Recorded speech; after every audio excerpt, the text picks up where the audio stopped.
Sports director Jim Hill joins us now with a look at how the sports world is reacting to Ali's death. Jim. And Peter Nelson, not only Ali, but the family has been getting prepared for last night, for the last couple of weeks, because as you know, the funeral services are coming up very quickly. But when you think about it, last night we said goodbye to one of the greatest icons, not only in sports, but in the entire world, when Muhammad Ali passed at the age of 74. Ali was not only one of the most gifted athletes of all time, winning 3 heavyweight championships as well as a gold medal. He also became the most recognized and prominent figure in modern history. Earlier today, I spoke with Laker Hall of Famer James Worthy and Ali's former promoter, Don King. I saw him in the 70s when I was a young boy, and what he meant, not so much as a boxer. We know he was the greatest boxer. His style, his grace, his footwork. I tell you, I watched his footwork and I tried to, think about footwork on the basketball court with the shuffle and the way he danced around the ring.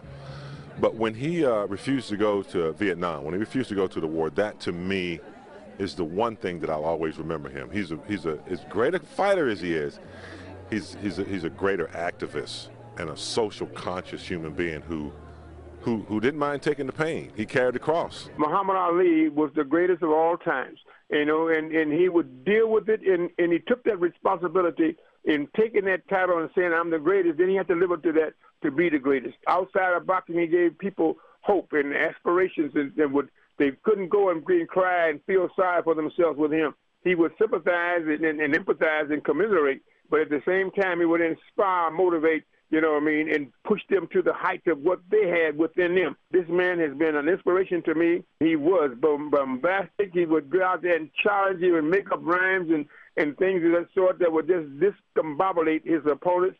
He was amazing. Float like a butterfly, sting like a bee. Your hands can't hit what your eyes can't see. Rumble, young man, rumble.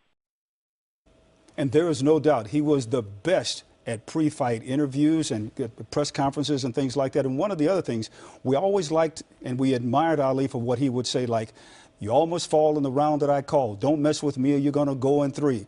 But one of my favorites, Elson Peter, was something that was more philosophical when he said, the man who has no imagination stands still and he cannot fly. That goes to show you the versatility of this man, because he could laugh and joke, but he could be very philosophical as well and walk around with kings and queens. There's so many people who probably say some of his quotes and don't even realize they came from Ali. He had so many, like, don't count the days, make the days count, things like that. Just what an inspiration for everyone, whether you are a boxing fan or not. That's right. And for all of us, especially if you knew him for a while, like I was fortunate enough to do, he was one of the most influential people in my life, not only professionally, but more important, personally, because he cared about individuals. He cared about the young people. He cared about this country. And I know that there were a lot of times when he didn't take that step forward to join the armed services, that there were a lot of critics that were there. But that just goes to show you, and look at what happened 2 or 3 years later. The case was overturned.